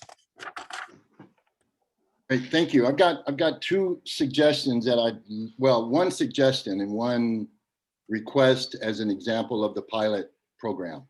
So, I'm forever screaming about redlined areas, the 25% of the Cal and virus screen population that really needs help. Is there a way we can at least consider to make that a higher priority than the 50% Cal and virus screen communities? That's what equity is about. These are 25% of the Cal and virus screen, the census tracts, that need help. They are worse off than the 50%ers. I'm not saying that most of us in the 50%ers don't need this, but those folks that live in the 25% of the Cal and virus screen population, geography-wise in our city, region, really, we cannot ignore them. And like I said, I would be the biggest hypocrite in the world if I wouldn't mention this, because I'm forever talking about these redlined areas, which coincidentally appear in all of our communities, but they are the poorest group that has the less services and resources. Now, with that being said, there is one pilot program that will be in a 25%er, and that's about education. I'm trying to use Gompers Prep Academy as a center, right? And when we ran some numbers in that 25% census tracts, it was education, you guys. These folks had no idea what any of these mobility options were. And I'm thinking having like a festival or a fair or something at Gompers, and having electric cars there, having scooters there, electric, having people show that community what mobility transportation looks like. So that's my input. Thank you. Thank you, Mr. Pollard. So we have Mr. Craig Jones, followed by Ms. B. Miller. Hi, thank you, Ms. Chair. For my very good friend Barry, I just want to note that one of the reasons that the 50% communities show up as 50%, not 25%, is that the Cal and virus screen process skews towards density of population. The North County has a less dense population, but nonetheless has substantial underserved populations that desperately need assistance as well. And we can work out in the details of, whether there's a South County or North County or East County priority. We shouldn't be divided this way, but I understand, Barry, what you're saying. I note that what we have on screen now is a slight amendment of what was in our agenda packet, and that's fine. These are very generalized items that need to be fleshed out substantially, and I gather would be through the process that's noted in the staff report, coming back with more specific details. And I look forward to seeing those details be fleshed out. Several of these, if they're fleshed out, would in fact end up addressing the unmet needs of the disadvantaged communities, including the 10 transit items that we discussed earlier. So I'm supportive of this effort. SANDAG is a public agency, so it's obligated to go through a process and to be very careful and step by step about how it implements and brings things along. I recognize that. The sooner that we can advance these, the better. Thank you. Thank you. Ms. B. Mittermiller. Good morning. Thank you, Ms. Moreno. You pronounced my name right. Congratulations. I'm a member of the public, also San Diego 350, and I don't want to take time away from members of the Equity Working Group if there are others who want to speak before me. So I apologize, Ms. B. You are not part of the working group? No, I'm not. Oh, okay, so you were, I think. But you're part of the Transportation Justice Working Group. Well, San Diego 350 is part of the Transportation Equity Working Group. Right. Yeah, so those members are here. Okay, right. I'd like the opportunity for the panelists to go first. Fine. Yes, please do. The committee members. So I apologize. I will call on you when when it's the turn of the public. Okay. Okay, that'd be great. Thank you. Thank you, Ms. Carol Lewis. Hi, thank you. I just wanted to say that I appreciate the fact that we're going to be able to have more opportunities to discuss this further. So thank you, Brian, for bringing this to us. I think this is an exciting opportunity for this group to be able to look at these particular pilot possibilities. I'm kind of with Barry. I've been standing with Barry a lot today. But when you look at our community mobility needs assessments that we all did, and I was reviewing all of the reports that everybody was submitting, education was a big one. It was amazing how many people are not aware of all of these different transportation modes. And so I would really like to see maybe that put into the mix as well. Wonderful. Does that conclude your comments? Yes. Okay. Let's see. There's nobody else with their hands raised in regards to the panelists here. Just gonna give you guys. Oh, here we go. Caro. Hey, thanks. So we've talked about this amazing opportunity to actually provide benefits to our communities immediately.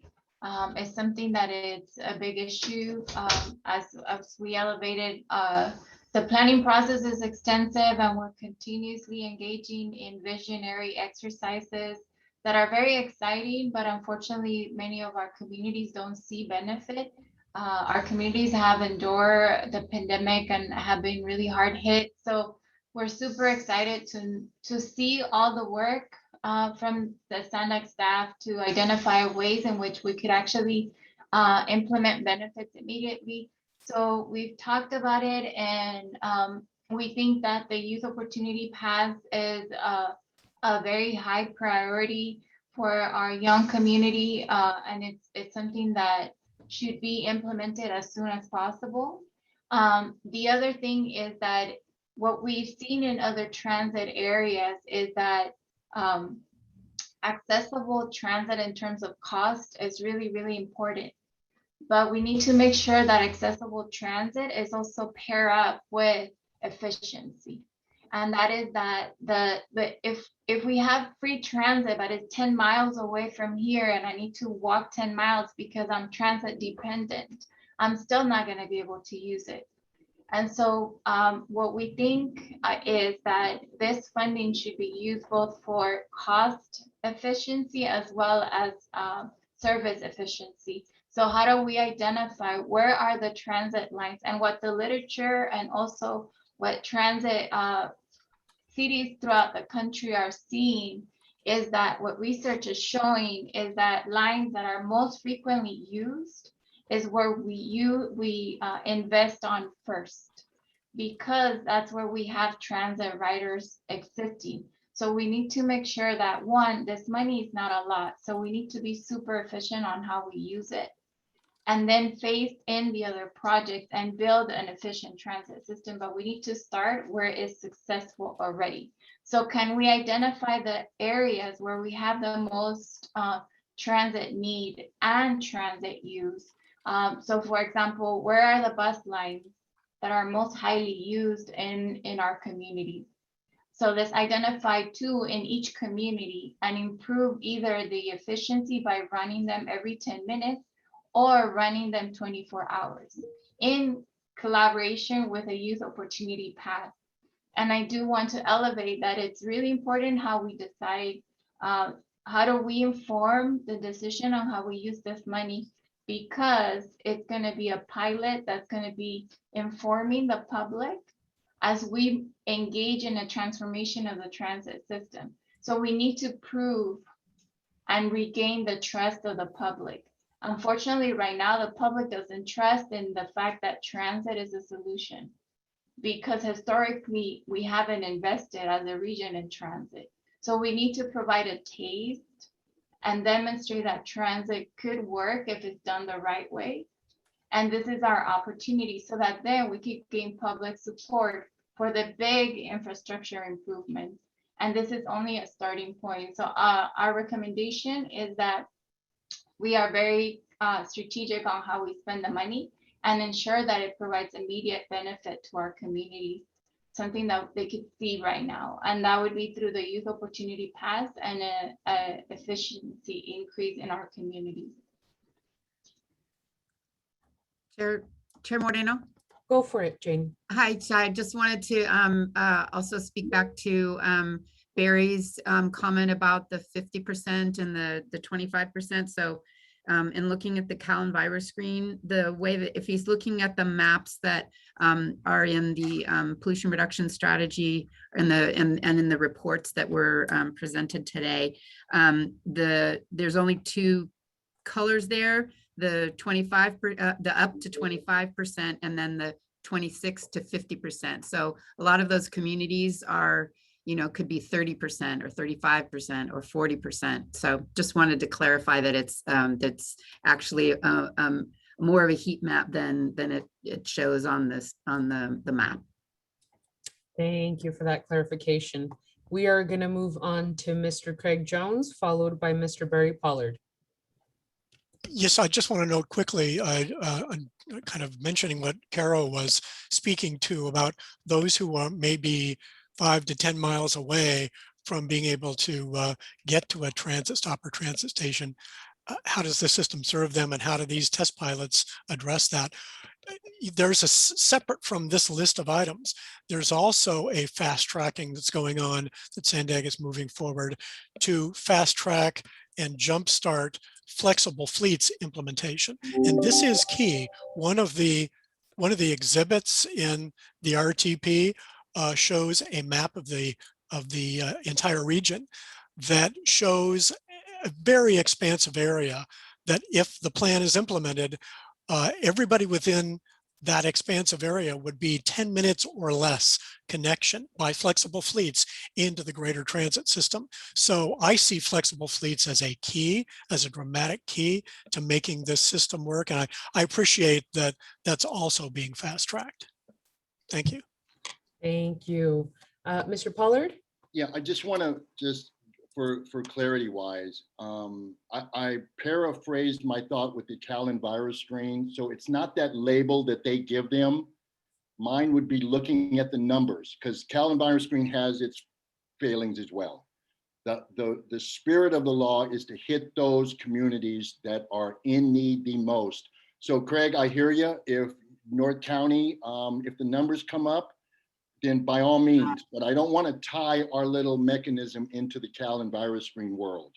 I'm interested in the spirit of my recommendation is to address the most needed communities, regardless of where they are, right? So that's all. I just wanted a little clarity. So in the notes, if that can be, yeah, there you go. If you just put, I don't know what it is. It's the Cal Enviro screen numbers or model or whatever it is, but not their label.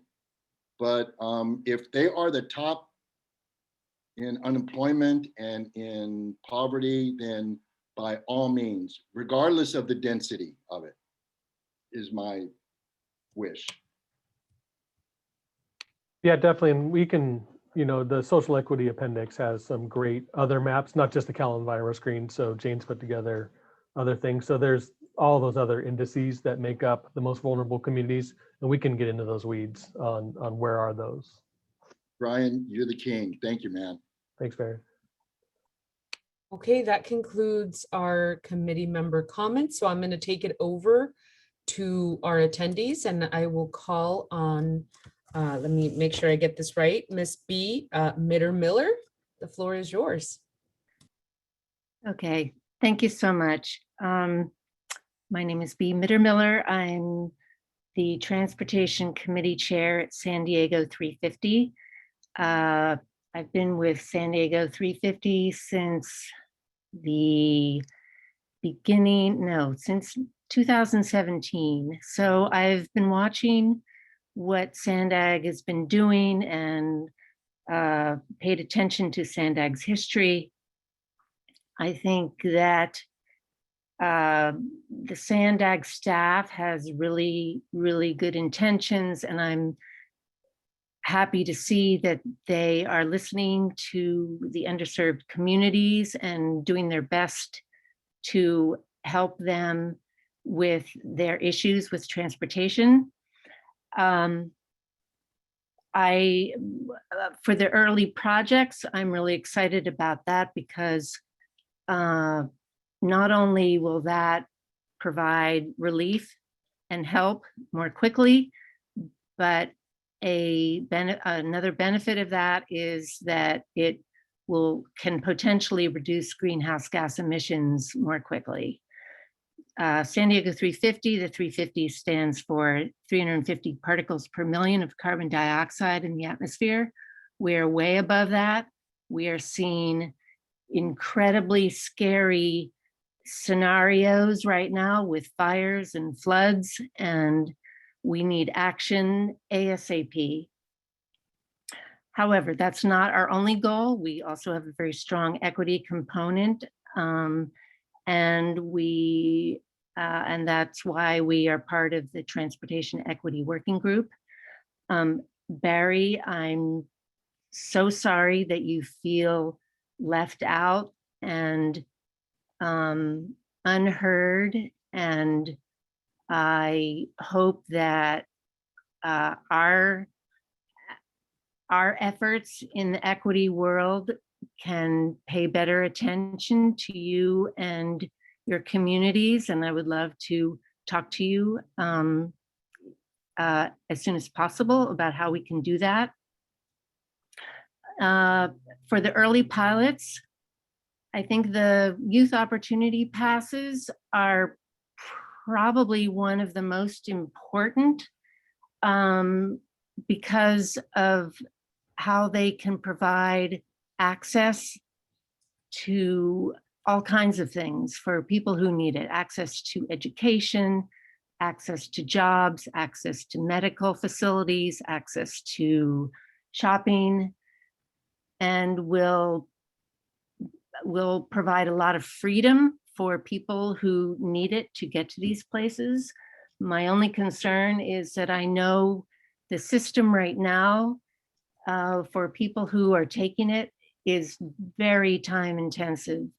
Travel that will take over an hour to get to places and another trip home that takes over an hour. That is a huge opportunity cost.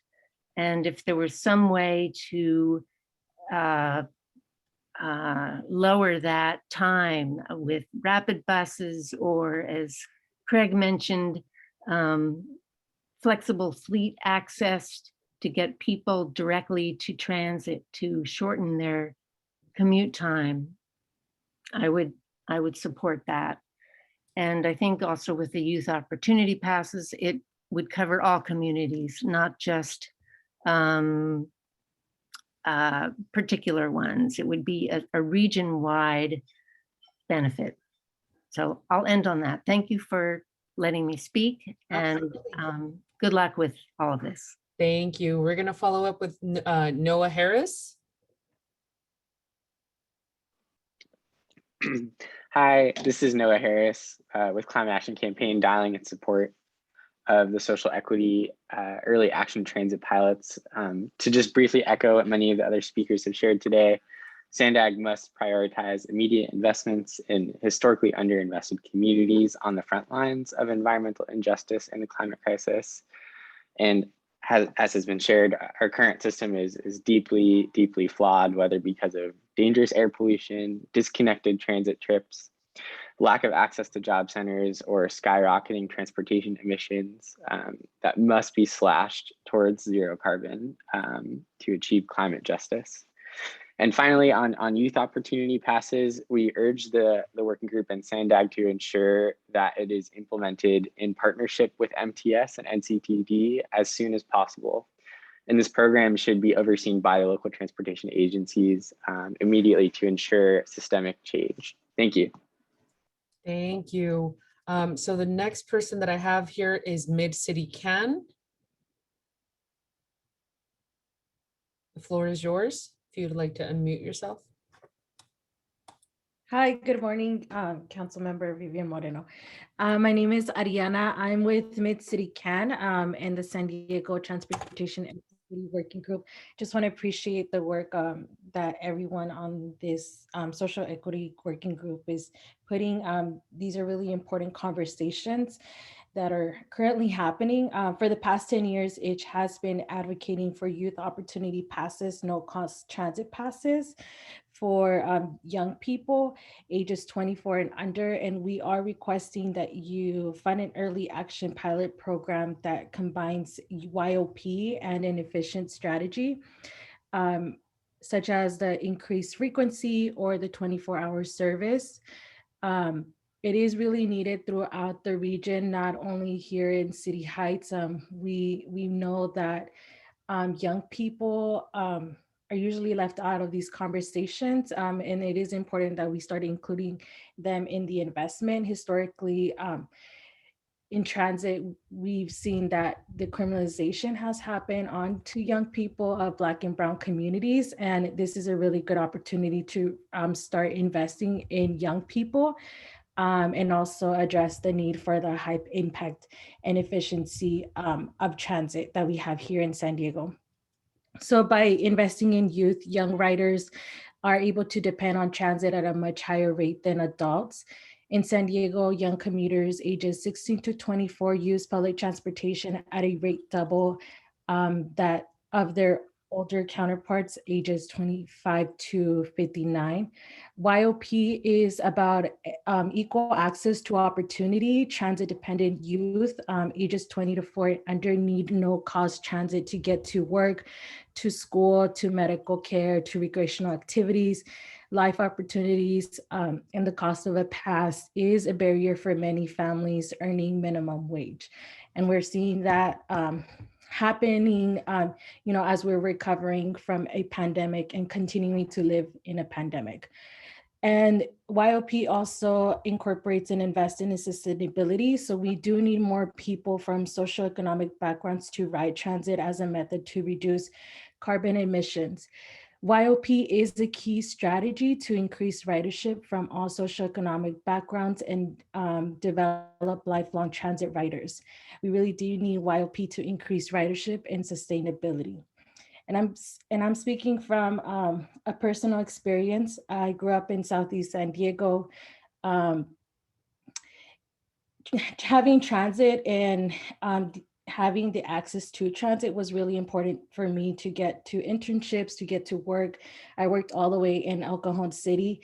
So I hear from folks that are representing those communities because often I do think that we leave them out, but this is a really great opportunity to support young people throughout the county of San Diego. And overall, we already know that places like San Francisco, Sacramento, Los Angeles, Santana, Alameda, here in California have already implemented similar programs. And we are asking SANDAG to take a bold action and include YOP in their 30-year vision for transportation in the region. So we are asking for you to support in amending the draft for the regional plan in Appendix A to clearly state that YOP 24 and under receive the funding when transit subsidies are allocated. But in the meantime, we hope that you continue to support communities of color, especially those most impacted communities. And there's an opportunity right now to support YOP and an efficiency pilot program. Thank you for your time. Wonderful, thank you. Just to let you guys know, we have 3 more minutes until this meeting. We're gonna go over, but I just wanted to let, we have several people with their hands raised in the public, and my intention is to get through all of them, but just so you guys know. So we have Miss Maria Cortez, followed by Shilat Ot and Cheyenne Martinez. So Miss Cortez, the floor is yours. Hi again, and this time I pressed the right button. I am in support of obviously the YOP because yes, our youth really need the transportation. And I'm not just talking for in City Heights. The reason why it was called ITCH is because it was improving transportation in City Heights, because we wanted to start out. It was brought to our attention during City Council that why only in City Heights? We're just asking for a handout, not a helping hand. And that council member, I told him, I said, no, we're not looking for a handout. We're looking for a helping hand. And we were the first ones to start this. Anybody else could have started it. So that's why we came up with ITCH. But this is for everybody. Our plan is to have it go regional for everybody, because like I said before, all community members matter. To me, our community is our lifeline. And I used to go to Gompers back in the day when it was called Gompers Junior High. And the only transportation that we knew is that bus stop that still is out there today. That's the only transportation we knew. So I agree with Barry on the flexible fleets, but also as a pilot program. And also I would like to implement that we also need the Blue Line Express, because you know what? All these, the Blue Line Express and services to the buses that I would also like to implement, run 24 hours, increase their services, they all tie together, because the youth will be able to take the Blue Line on their YOP, and also the Blue Line Express will also help more people go to the buses to get to where they need to go to. And so to me, I think that these are the 3 important things that need to be done. We're tired of bandages. We don't need bandages anymore. We need reliable transportation. And with Sandag, I am glad with the leadership that they have now, because for years, and not only Sandag, but MTS also, for years, they excluded those of us that really needed transportation throughout San Diego. So I just want to implement that. Please support these pilot programs. Thank you very much. Thank you. So we are going to go to Miss or Shilat Ot, followed by Cheyenne Martinez, and Cheyenne will be the last public speaker. Go ahead, Sheila. Thank you. Hello, board members. My name is Shayla Ott, and I'm a member of the San Diego Green New Deal Alliance. I'm also calling in to urge Sandag to support these transit pilot projects that would direct immediate investments into communities of concern for public transportation. Like we're hearing today, these communities that are Black, Brown, Indigenous, low income are impacted by climate change first, worst, and the longest. And high quality public transportation and economic mobility should be accessible to all, but prioritizing the communities that do suffer the most. And so we're strongly encouraging the youth opportunity passes to be included in these investments as well. Young folks ages 24 and under, like we're hearing today, within communities of concern, specifically need equitable access to public transportation. And so supporting these pilot projects means fully collaborative efforts with all communities of concern, thinking about what the gentleman today said and really trying to envision what fully collaborative and inclusive efforts look like, and in keeping the definition of equity in mind. Thank you so much for the time to speak today. Thank you. So we're going to end with Cheyenne Martinez. Good morning. My name is Cheyenne Martinez. I'm an intern with Mid-City CAN and a resident of National City. We request that you fund an early action pilot program that combines youth opportunity passes, no-cost transit for youth ages 24 and under, and an efficient strategy such as increased frequency or 24-hour service in selected geographical areas with the most need. The combination of high impact services and efficiency will show us the value and potential of transit.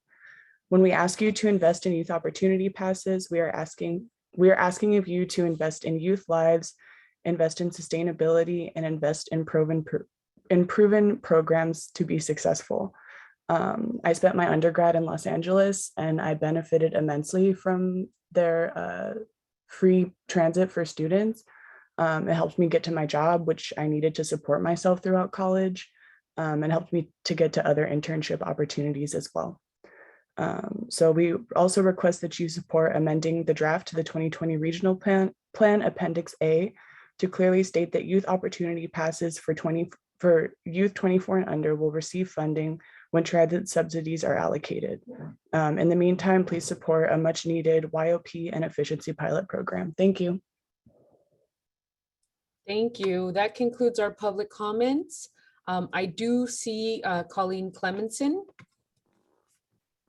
Thank you, Chair Moreno. And I just wanted to make a couple of comments. I've really appreciated all the comments from the working group and the members of the public here today. And not to put any pressure on this group at all, which is something I've learned from my boss, Hassan, to say, not to put any pressure on you as a group. We have a tremendous opportunity here where we're going to be asking the Sandag Board of Directors to reprioritize funding. And we estimate it's close to about $10 million, taking funding off things that are underway and putting that into a pilot program for social equity and doing something now. So when I talk about putting pressure, it's really, I want to figure out what we can do that we can do quickly to show that there are so many needs. I think we all agree. And so it's the folks that are going to work with Brian. I think it's really important to come up with some recommendations that we can act on quickly and show some results, because I know that's hard to do. And $10 million is a lot of money, but it's also not a lot of money. But if we wait, we could lose the opportunity. So I just want to give you that sense of urgency. I also really recognize the importance of being inclusive and engagement, and that's all part of what equity is all about. One of the things I'm really proud about with this agency is we could have just gone to the board and say, we're doing X, Y, and Z, but we didn't do that. It's an open, it's almost like an open checkbook, so that we can engage those of you who are experts in this field to help us come up with some good pilot projects. If we do well with this one, I know there will be more to come. So maybe that gives us kind of a sense of, hey, if we try this out, maybe it works, maybe it doesn't, but we'll have future opportunities as well. So anyway, thank you, Chair. I think you've done a wonderful job chairing this meeting. And I, again, really appreciated the conversation, and a lot of tough conversations that have been had today. So thank you. Wonderful, thank you. So I'd like to thank our committee members, Brian, and members of the public. Remember, this is just the first touch on this item. Brian will be meeting with transit operators and other stakeholders, as well as committee members. Randy, Craig, and Barry have graciously offered to participate. If any other committee member wants to join, please contact me or Brian.